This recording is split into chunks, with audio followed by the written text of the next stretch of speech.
우리 하나님께 영광의 박수 한번 드리십시다. 이렇게 박수 한번 더 해보십시다.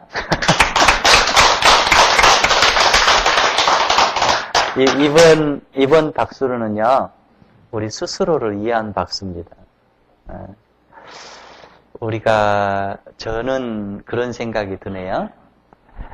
우리가 그 심리학에 보면 그런 얘기가 나와요. 나를 칭찬할 줄 모르는 사람은요, 다른 사람을 진정으로 칭찬할 수가 없대요. 나를 사랑할 줄을 모르는 사람은 또 진정 다른 사람을 사랑할 수가 없다고 그래요. 그래서 오늘도 가만히 뒤에서 같이 찬양하면서 보면서, 자, 우리 장로님으로부터 시작해서 우리 집사님들까지 오늘 하루 참 수고 많으셨다. 그래서 서로에게 칭찬해주고 서로 자신을 위해서 이렇게 자신을 사랑을 표할 수 있는 시간이 있으면 좋겠다 싶어서 이렇게 말씀을 드립니다.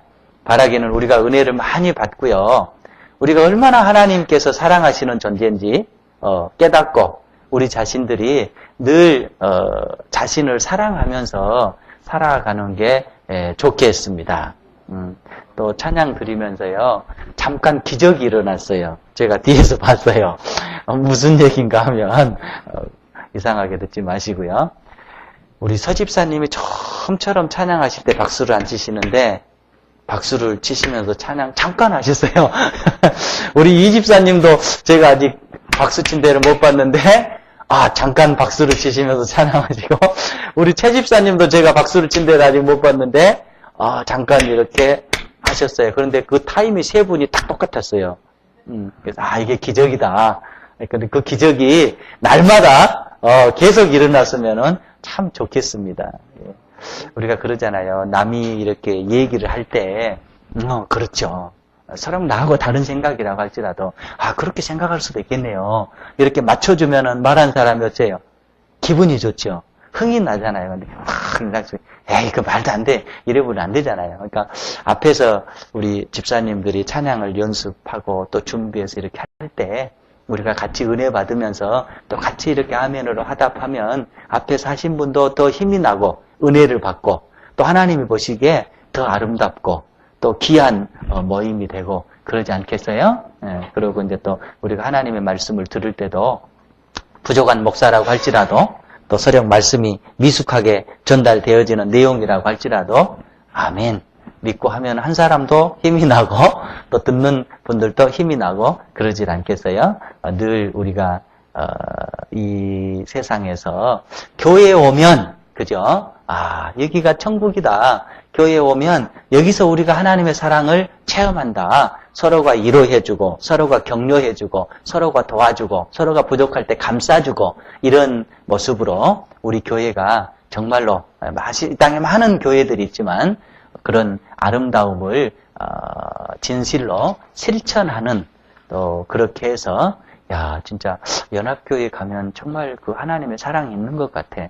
연합교회 가면 뭔가 내 마음속에 많은 은혜를 받아. 연합교회 가면 내가 참 귀한 존재로 느껴져.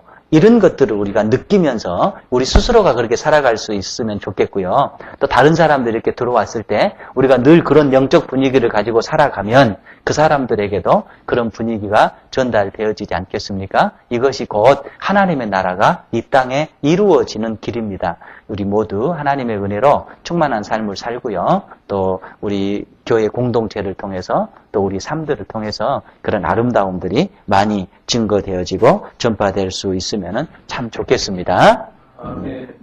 믿으시면 아멘 하십시오. 이 얘기 참 많이 하잖아요. 그 얘기를 안 해도 우리가 아멘 하십시다. 예. 지난 시간에 우리가 그 말씀 마가복음 13장을 우리가 보게 됐는데요. 자, 지난 시간에 그 말씀 제목이 뭔지 기억하십니까? 말씀 제목은 뭐라고 그랬어요? 종말에 관한 말씀이었어요. 여러분들 모르시죠? 예, 모르는 거 당연합니다. 저도 모릅니다. 잊어버렸습니다. 정말이 두렵나요? 예요. 정말이 두렵나요? 예. 그래서 지난 시간에 우리가 서로 말씀을 나눴던 것을 잠깐 다시 좀 우리 마음속에 좀 기억을 더듬어 봅시다. 이 정말론이라고 하는 것이 사실은 굉장히 소중한 것입니다. 굉장히 귀한 것입니다. 우리 기독교 교리 가운데 또 우리가 믿는 하나님 또 우리가 보는 이 믿는 성경 말씀 가운데 핵 중의 핵이라고 한다면 그것이 정말에 관한 내용일 수 있습니다. 그런데 언제부턴가 이 정말론이 사실은 그 조금 이질적인 기독교, 정상적인 그 기독교 주류에서 벗어난 그 종파들의 전유물처럼 되어버렸어요. 그래서 이 정말론이 성경적인 정말론이 강의되어지고 또 성경적인 정말론이 선포되어지고 성경적인 정말론을 우리가 대할 수 있는 그런 기회가 많이 없어졌어요. 일부 조금 좀 빗나간 이렇게 조금 아주 지엽적인 정파들에 의해서 정말론이 강조되어졌던 것이 우리 기독교 역사입니다. 그래서 이 주류 정상적인 신앙 노선을 가고 있던 그런 주류 교회들이 그런 부작용 때문에 정말론을 사실을 다루질 않았어요. 그리고 정말론에 대한 기피 현상을 보였습니다. 왜? 아주 핵 중의 핵이고 복음 중의 복음인 정말론이 그런 세상적인 잘못된 이미지 때문에 강조되어지면 저 교회도 또 저 목사도 좀 이단적인 것이 아닌가? 이런 것들 때문에 강조되어지지 않았던 것 또한 사실입니다. 그러나 우리가 중요한 것은 뭐냐면요.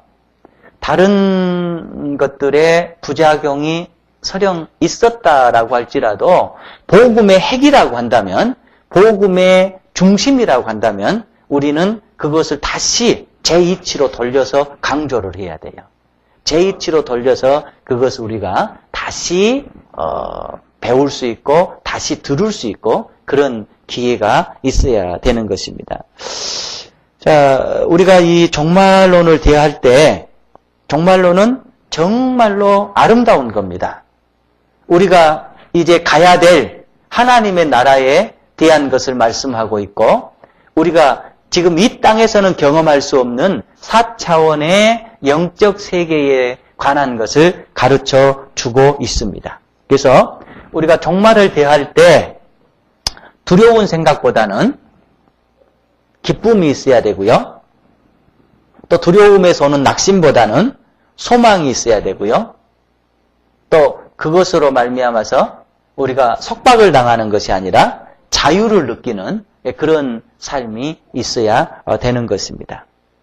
그래서 진정한 정말로는 우리에게 자유를 주고 소망을 주고 기쁨을 주는 거예요. 그래서 여러분의 마음속에 우리의 마음속에 건전한 정말론을 가지고 있다면 그것이 내게 두려움으로 다가오면 안 되는 겁니다.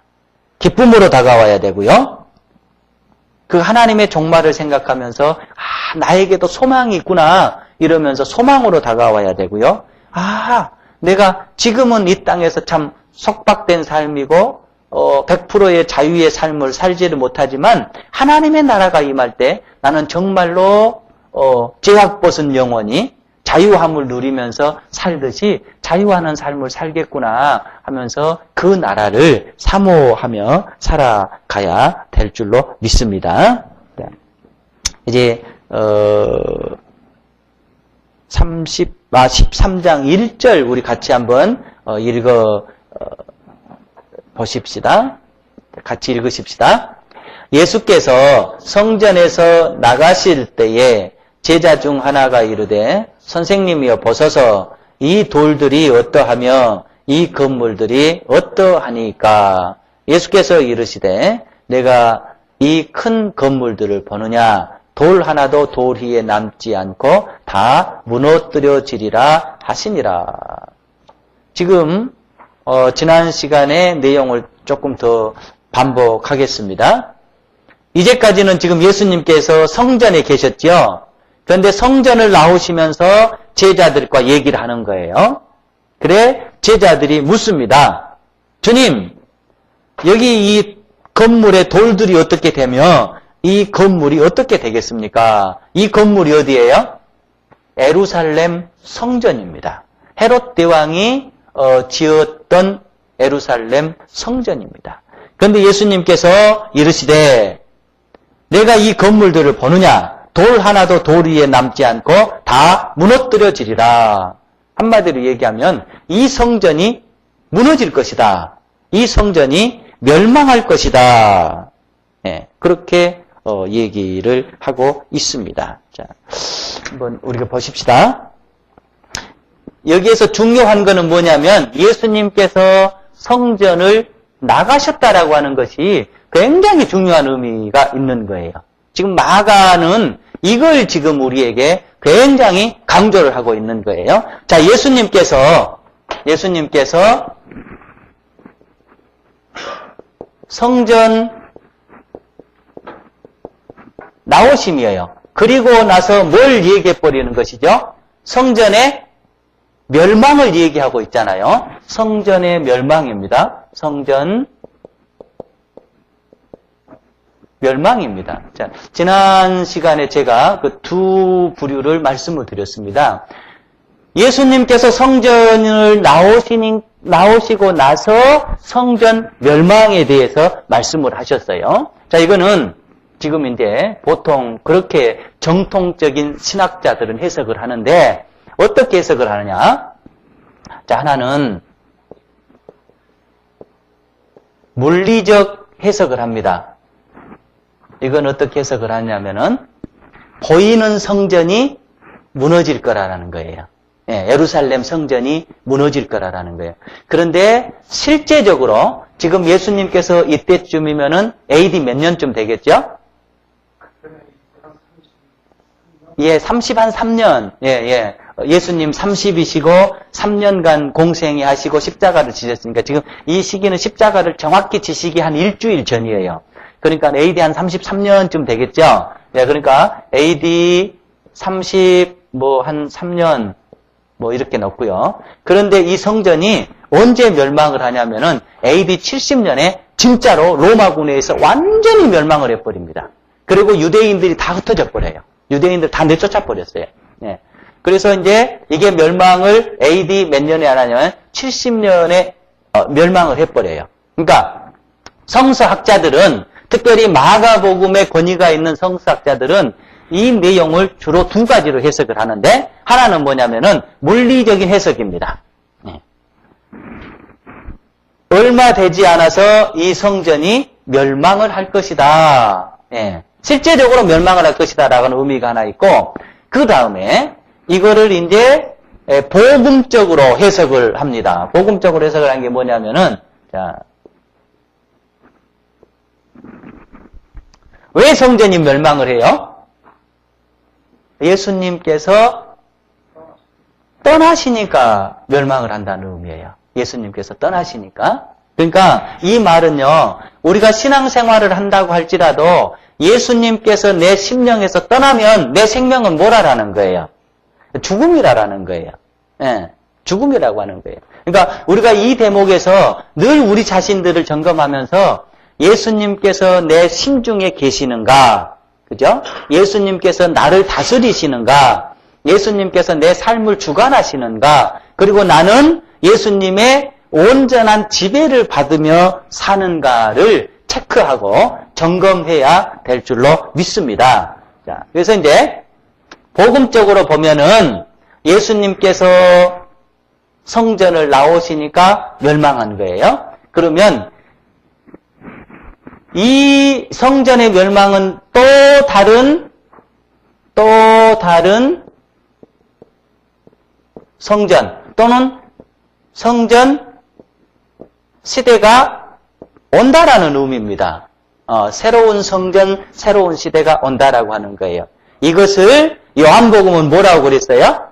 신령과 진정으로 예배할 때. 이 말을 지금 우리가 쓰는 말로 의미하면은 성령의 지배를 받는 때를 의미합니다. 자, 그래서 이제 이 성전이 무너지고 이 성전을 대변해서 뭐가 생긴다고 그랬어요? 교회가 생긴다고 그랬죠? 이 교회는 지난 시간에 이렇게 얘기했죠?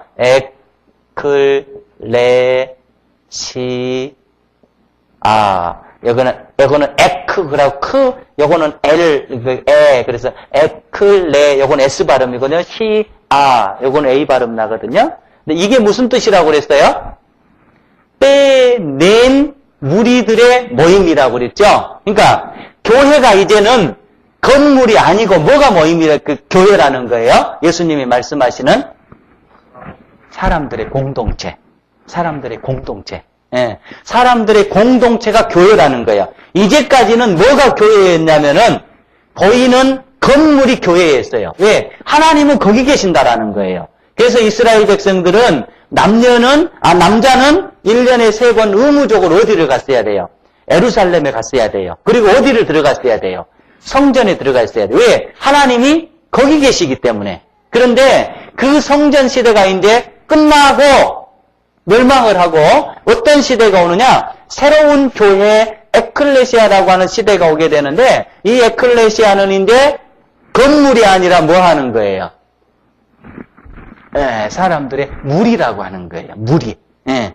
그러니까 무리 속에 하나님이 계신다라고 하는 뜻입니다. 그러면 모든 무리가 교회냐? 아니라고 그랬죠. 어떤 무리가 교회라고 그랬어요? 성령의 지배를 받는 무리가 교회라고 하는 뜻이에요. 성령의 지배를 받는 무리가. 그러니까 예수님께서 그러시잖아요. 2-3명이 모인다 할지라도 누구의 이름으로? 내 이름으로 모이는 것에 내가 너희와 함께 하리라. 이 말씀이에요. 그래서 교회가 이제는 모임이 교회고 이 모임은 언제나 뭐가 전제돼야 되냐면은 성령의 지배를 따르려고 하는 생각을 가지고 모이는 교회가 모이는 공동체가 교회라고 하는 거예요. 예, 모이는 공동체가. 그런데 이 모이는 공동체는 크게 모이면 여러 사람이 모이면 무슨 공동체예요? 큰 교회예요. 나 혼자 있으면 뭐예요? 작은 교회예요. 그래서 함께 모여도 우리 모두가 우리는 성령의 지배를 따라야 돼. 성령의 지배를 받으면서 우리가 살아가야 돼. 이 마음의 준비를 늘 하면서 있어야 돼요. 그리고 여러분이나 제 혼자 있을 때도 어떻게 해야 되냐면은 내 인생, 나라고 하는 교회는 성령의 지배를 받을 준비를 하고 있어야 되는 겁니다. 성령의 지배를 받을 준비가 안 되면은 더 이상 뭐가 되는 거예요? 교회가 아닌 거예요. 그래서 이제 우리가 지금 이제 이렇게 교회를 시작했잖아요. 그래 이제 1년여 좀 넘었으니까 이거는 이제 안전히 이제 뭐라 그러죠? 세상 말로 하면 뺑아리 교회죠. 그러나 출발할 때 우리가 잘 출발해야 됩니다. 담임 목사인 저부터 우리 장로님, 우리 안수 집사님들, 또 우리 집사님들, 온 성도들이 뭔 생각을 가지고 살아야 되냐면은 이 모임, 이 교회는 누구의 지배를 받으려고 한다고요? 예, 성령의 지배를 받으려고 생각해야 됩니다. 담임 목사 지배 받으려고 하면 절대 안 되는 거예요. 우리 장로님 계십니다만 서운하게 듣지 마십시오. 장로님 생각 지배 받으려고 하면 절대 안 되는 거예요. 안수 집사님들 지배 받으려고 하면은 절대 안 되는 거예요. 어떤 교회는 또 사모님의 지배를 받는 교회도 있어요. 예, 사모님의 그 지배를 받으려고 해도 절대 안 되는 거예요. 누구의 지배를 받아야 돼요? 성령의 지배를 받아야 돼요. 예, 성령의 지배를 받아야 돼요.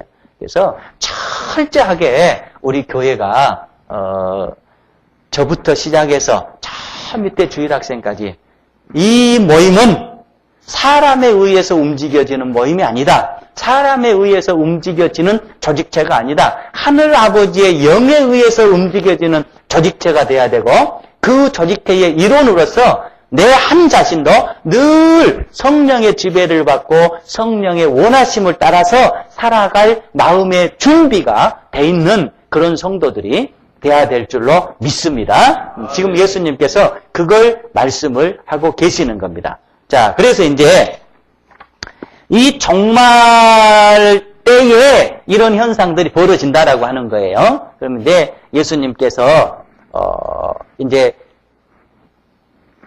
그 다음을 읽어보면 그렇죠.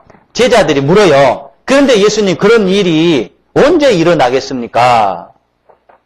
그러니까 예수님께서 뭐라고 얘기를 하셨어요? 5절에 보니까 예수께서 이르시되 너희가 사람의 미혹을 받지 않도록 하라. 사람의 미혹을 받지 않도록 하라. 자, 그렇게 말씀하시면서요. 5절부터 8절까지의 내용을 보면 그런 징조들을 얘기하는데요. 정리를 해보면 그런 거예요. 거짓 메시아가 나올 거라는 거예요. 거짓 메시아가. 그러니까 잘못된 구세주들이 많이 나올 거라고 그럽니다.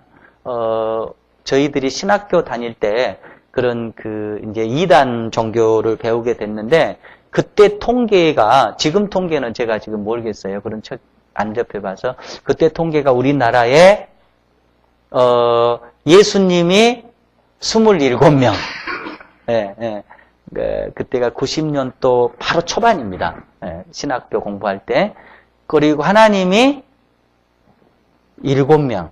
예, 어떤 책에 보면 6명, 어떤 책에 보면 7명. 예, 이렇게 됐어요. 지금도 그러죠. 지금 이렇게 문제가 된 우리 지금 그 이단들 보면 교주예요, 교주. 예. 그래서 어떤 분이 이렇게 얘기합니다. 그 교회가 이단인가 아닌가를 볼 수 있는 두 가지 방법이 있대요. 하나는 뭐냐면은 성경책 말고 또 뭔가 책을 강조하면 이단이 돼요. 이해되셔요? 성경책 말고 그래요. 이단들을 보면 무슨 자료집이 있고요. 예, 뭔가 또 다른 게 있어요. 그러니까 그것이 성경책보다 더 강조가 되진다면 그건 뭐냐면은 이단이에요. 100% 이단입니다. 그리고 또 하나, 예수님 말고 또 누군가가 강조가 돼요. 사람이. 예, 이러면 이것도 뭐예요? 이단이에요. 그러니까 우리가 이제 여러분들이나 저는 사실은 전문가가 아니기 때문에 쉽게 이단이다 아니다 판명하기가 굉장히 어려운 문제입니다. 그럼에도 불구하고 우리가 알 수 있는 거는 뭐냐면은 그거 두 가지 체크하면 딱 알 수 있어요.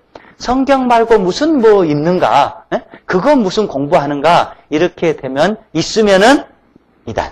그리고 예수님 말고 또 다른 누가 이렇게 강조되어지면 그것도 이단. 이렇게 보면 된다고 얘기를 합니다. 자, 아무튼 거짓 출연자가 나와요. 그리고 이제 9절부터 13절에 보면 제자들이 굉장히 박해를 받을 것이라고 말씀을 하고 있습니다. 자, 9절에 우리 한번 읽어보시죠. 너희는 스스로 조심하라. 사람들이 너희를 공회에 넘겨주겠고 너희를 해당에서 매질하겠으면 나로 말미암아 너희가 권력자들과 임금들 앞에 서리니 이는 그들에게 증거가 되려 함이라. 그러니까 지금 제자들이 굉장히 박해를 받을 것이라고 하는 것입니다. 원래 거짓이 많이 나오면은 진리는 박해를 받게 돼 있어요. 그 다음에 이제 14절부터 23절까지는 이제 가증한 것들에 대해서 설명을 하고 거짓 그리스도가 계속 출현을 할 것이다라고 예수님께서 말씀을 하고 있습니다. 자, 이제 우리가 한번 생각을 해보십시다. 그러면 우리가 이 종말론에 대해서 어떤 자세를 가지고 살아가야 될 것인가? 정말로 지금 시대가 말세 지말이라고 그러잖아요. 말세 가운데서도 지금 끝이라고 하는 얘기인데 이 종말을 살아가는 우리에게 있어서 우리는 어떻게 살아가야 될 것인가? 이 종말론에 대한 얘기들이 참 많이 있습니다. 그러나 가장 건전한 종말론은요, 이런 거예요.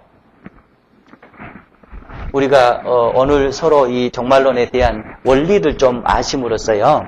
이 잘못된 종말론에 우리가 시달리지 않고 또 잘못된 종말론에 우리가 넘어가지 않았으면 참 좋겠어요. 이런 거예요. 자,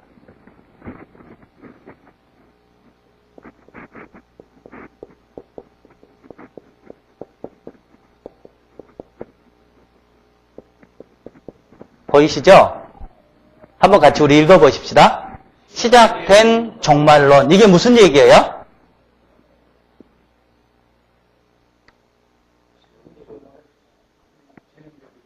예, 그런 뜻이에요.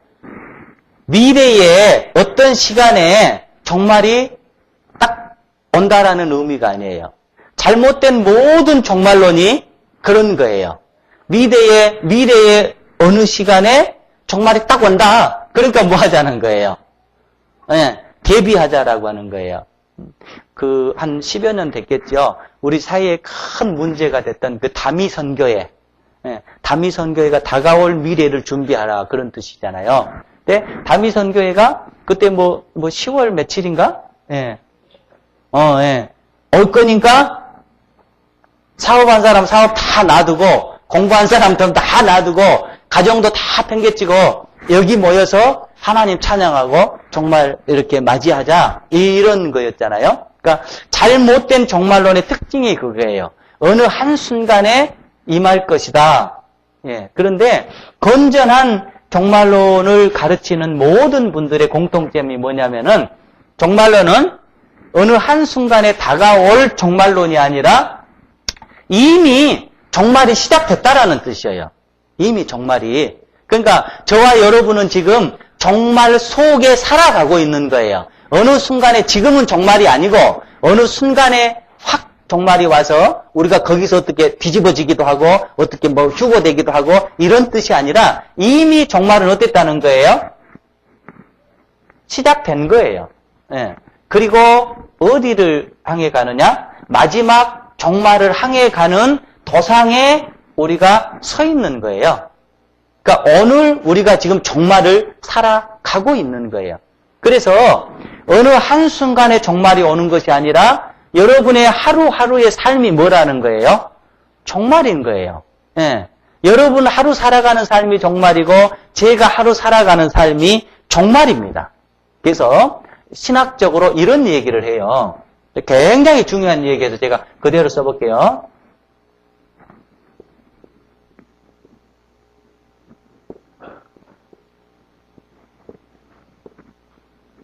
자, 이 굉장히 already라고 하는 우리 뜻으로 뭐지요? 이미예요. 예. 요거는 그러나 yet은 아직이에요. 이게 종말론의 원리예요. 종말론의 원리. 그러니까 종말이 어찌 됐다라는 거예요? already. 이미 뭐였다는 거예요? 시작됐다라는 거예요. 어느 한순간에 오는 게 종말론이 아니고 이미 종말이 시작됐어요. 그런데 또 중요한 거는 뭐냐면은 아직 완성되진 않았다. 아직 완성되진 않았다. 그러니까 우리가 지금 어디에 있냐면은 그 도상에 서 있는 거예요. 도상에 서 있는 거예요. 이미 우리는 종말 속에 있는 거예요. 그렇지만 여러분이 살아가는 이 종말, 제가 살아가는 종말은 아직은 뭐였다라는 거예요? 완성은 되지 않았다. 완성은 되질 않았다. 예. 그래서 이제 이 종말에서는 두 가지로 나가요. 뭔 종말이 있느냐? 개인적인 종말이 있어요. 예. 개인적인 종말. 개인적 종말. 그 다음에 뭔 종말이 있어요? 우주적 종말이 있어요. 그러니까 지금 개인적인 종말이라고 하는 것은 여러분이나 저나 지금 다 가고 있는 종말이에요. 예. 우주적인 종말은 주님이 재림하실 때 완성되는 종말이에요. 그러니까 우리는 지금 뭘 생각하고 있냐면 이것만 생각하고 있어요. 이것만. 예. 언제 한순간에 올 것이라고. 그게 아닌 거예요. 같이 가는 거예요. 자, 내 종말이 계속 가고 있어요. 우주적인 종말도 계속 가고 있어요. 그런데 우리는 요거는 중요하게 여기지 아니하고 요것만 어느 한순간에 하늘에서 뻥 떨어질 것이다 하고 있다가 내 마음대로 살다가 어느 시기 딱 알아가지고 이때 한번 대박 내자예요. 예. 내 마음대로 살다가 이 시기 어떻게 알아가지고 이때 딱 좀 잘 깨끗하게 어떻게 하고 살다가 대박 나자. 이거예요, 이거. 예. 그러니까 여러분이 가만히 한번 냉철하게 생각해봐. 이게 얼마나 허황되고 잘못된 거예요. 그래서 우리는 이미 내 삶의 종말은 시작됐어요. 내 종말은 계속 하나님을 향해서 내가 완성해 가고 있는 거예요. 그리고 동시에 하나님의 우주적인 종말도 이미 시작됐어요. 그리고 그 우주적인 종말은 우리가 알 수 없는 어느 순간에 하나님께서 우리에게 다가오실 거예요. 자, 그래서 어떻게 해야 되겠느냐? 이 종말을 어떻게 살아가야 되느냐? 어떻게 살아가야 되느냐? 자, 마태복음 24장을 우리 한번 봐보실까요? 마태복음 24장.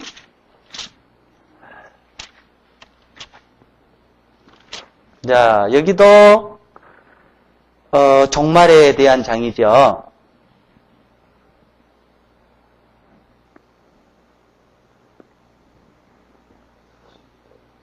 네, 24장 24절부터 우리 한번 읽어보십시다. 같이 읽으십시다. 마태복음 24장 24절이요. 거짓 그리스도들과 거짓 선지자들이 일어나 큰 표적과 기사를 보여 할 수만 있으면 택하신 자들도 미혹하리라. 보라, 내가 너희에게 미리 말하였노라. 그러면 사람들이 너희에게 말하되, 보라, 그리스도가 광야에 있다 하여도 나가지 말고, 보라, 골방에 있다 하여도 믿지 말라. 번개가 동편에서 나서 서편까지 번쩍임같이 인자의 임함도 그러하리라. 이게 무슨 말이에요? 자, 종말이 여기 있다고 우왕좌왕하라는 얘기예요? 하지 말라는 얘기예요? 하지 말라라는 얘기예요. 하지 말라라는 얘기예요. 어느 한순간에 종말이 임하는 것이 아니라는 뜻입니다. 그래서 어떻게 해야 되느냐?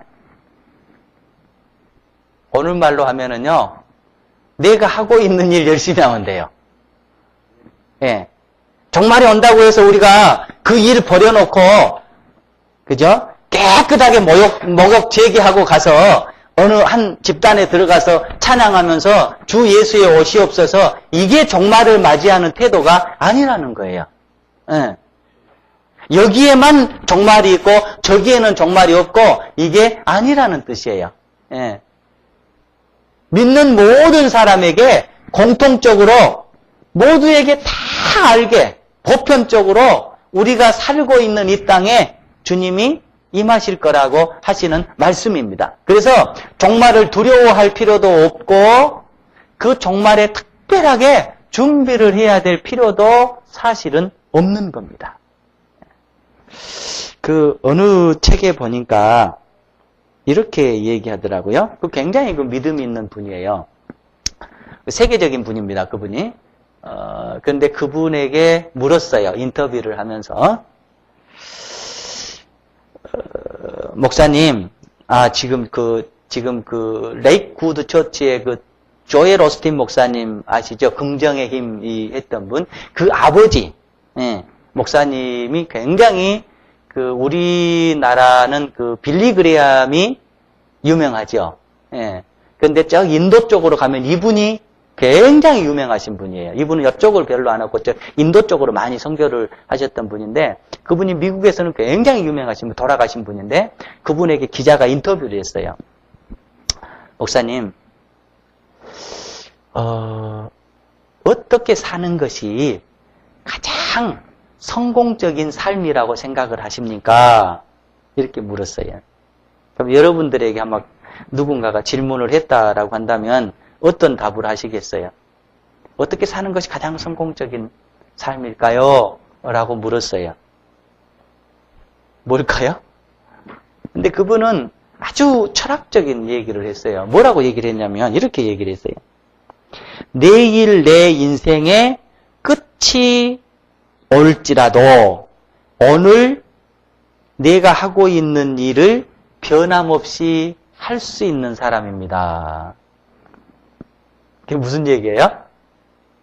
내일 내 인생의 끝이 온다라고 할지라도 오늘 내가 하고 있는 일을 계속할 수 있는 사람.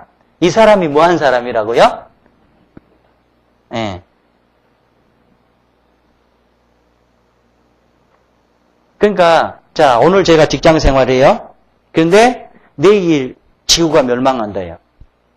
아, 그럼 안 되겠네. 직장 그만두고 지구 멸망에 대비해서 뭔가를 해야 되지? 이 성공한 사람 아니래요. 아, 내일 지구가 멸망한다고 해서 나는 하나님 앞에 이 일이 가장 아름다운 일이고 내가 하나님의 의를 이루는 일이야. 그러니까 나는 오늘 이 일을 뭐 하겠다라는 거야? 계속 하겠다. 하나님께서 인정하실 일이고 내가 가장 좋아하는 일이고 내가 가장 잘하는 일이고 그러니까 이 일을 계속 하겠다. 이런 자세를 가지고 살아가는 사람이 어떤 사람이냐? 승리하는 사람이라는 거예요. 가장 성공하는 사람이라고 하는 것입니다. 그래서 오늘 멸망이 온다고 해서 내가 오늘 목욕 제기하고 교회에 들어가서 예배하고 기도하고 준비해야지 이 자세가 아니라는 뜻이에요. 평소 우리 삶이 오늘 이 순간이 내게 뭐다? 정말이다 라는 자세를 가지고 성실하게 최선을 다해서 하나님 앞에 아름다운 삶을 살아가는 것이 종말에 대한 가장 아름다운 준비의 삶입니다. 내가 뭐 헛되게 살다가 어느 한순간에 딱 개가천선해가지고 이렇게 해서 좀 잘 돼야 되겠다. 이건 주님 앞에서는 통할 수 없는 종말이에요. 통할 수 없는 거예요. 그런데 잘못된 종말론들은 그거를 얘기하고 있는 거예요. 그래서 여러분 잘 아시잖아요. 내일 지구가 멸망할지라도 오늘 나는 한 그루의 사과나무 이 말이에요. 이 말이에요. 내일 지구가 멸망할지라도 나는 오늘 내가 하는 일에 최고의 자부심을 가지고 계속 이 일을 하겠다. 왜? 하나님 앞에 떳떳하니까. 사람 앞에 떳떳하니까. 내 앞에 떳떳하니까. 내일 멸망하기 때문에 나는 뭔가 바꿔가지고 뭔가를 해야지 이게 아니라 그런 자세라고 한다면 정말로 우리가 성공한 사람이지 않겠어요? 그런 자세라고 한다면 우리가 정말로 하나님 앞에 아름다운 신앙의 자세를 가지고 살아가는 사람들이 아니겠어요? 그래서 평소 오늘이 내게 마지막 종말이다 라는 자세를 가지고 살아갈 때에 그것이 하나님 앞에 정말로 아름다운 삶이고 그것이 우리가 그 신학적인 용어로 쓰면 종말론적 삶이라고 하는 것입니다. 자, 오늘 말씀을 우리가 중심으로 해서요. 자, 정리를 해보면 우리가 종말에 대해서 두려워할 생각을 전혀 가질 필요가 없습니다. 종말은 정말로 우리에게 기쁨을 주는 것이고 소망을 주는 것이고 즐거움을 주는 것이고 또 자유를 주는 것입니다. 자, 그럼에도 불구하고 우리가 종말에 대해서 특별하게 뭔가 준비해야 될 것이 없는 겁니다. 오늘 내 삶을 하나님 앞에 진지하게 살고 오늘 내 삶을 하나님 앞에 최선을 다해서 살아서 내일 종말이 온다라고 할지라도 나는 오늘 이 자세로 살아갈 거야 라고만 살아갈 수 있다라고 한다면 이거보다 더 아름다운 종말론적 삶은 없는 것입니다. 우리 모두가 하나님 앞에 그런 아름다운 삶을 날마다 살아갈 수 있기를 축복합니다. 아멘.